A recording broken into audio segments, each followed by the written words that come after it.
नमस्कार सर्वांना, सविता किचनमध्ये आपल्या सर्वांचं खूप खूप स्वागत आहे। तर चला आज मी वांगा बोंबील बनवून दाखवते तुम्हाला। तर इथं मी ना अर्धा किलो एवढे वांगे घेतलेत आणि हे वांगे बघा पांढरे आहेत। तर आपण असे कट करून घेऊया याला पहिले।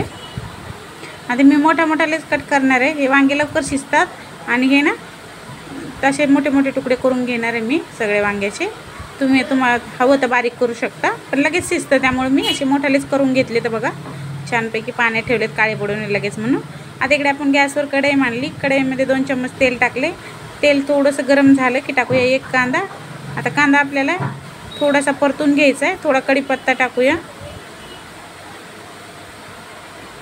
2-3 मिनिटं कांदा छान परतून घेऊया आपण। त्यानंतर इथे मी एक टोमॅटो घेतलाय। टोमॅटो थोडंसं आपण सॉफ्ट करून घेऊया, बारीक छोटावालाच घेतलाय मी। तर टोमॅटो पण आपल्याला 2-3 मिनिटं परतून घ्यायचं आहे।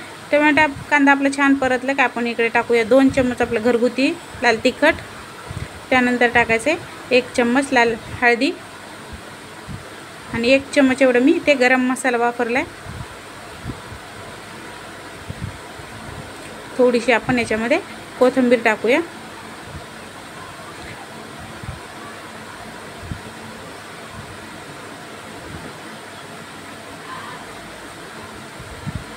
छान परतून घ्यायचे।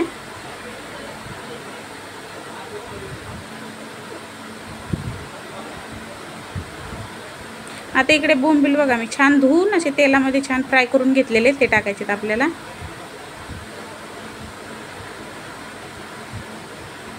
बोंबील 1-2 मिनिट आपण छान फ्राय करूया मसाल्यामध्ये।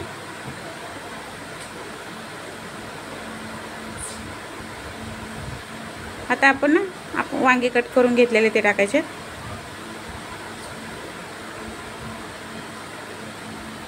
एकदम झटपट आणि साधी सोपी रेसिपी आहे आपली।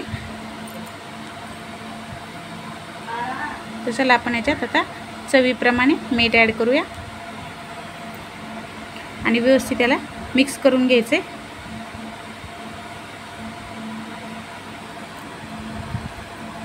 भाजी व्यवस्थित मिक्स झाली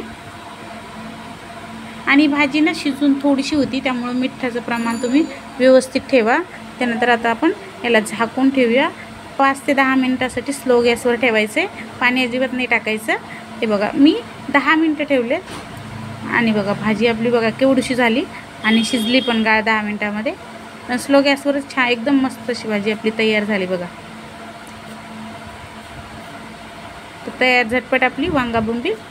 तुम्हाला व्हिडिओ आवडला तर लाईक करा, शेअर करा, सबस्क्राईब पण करा।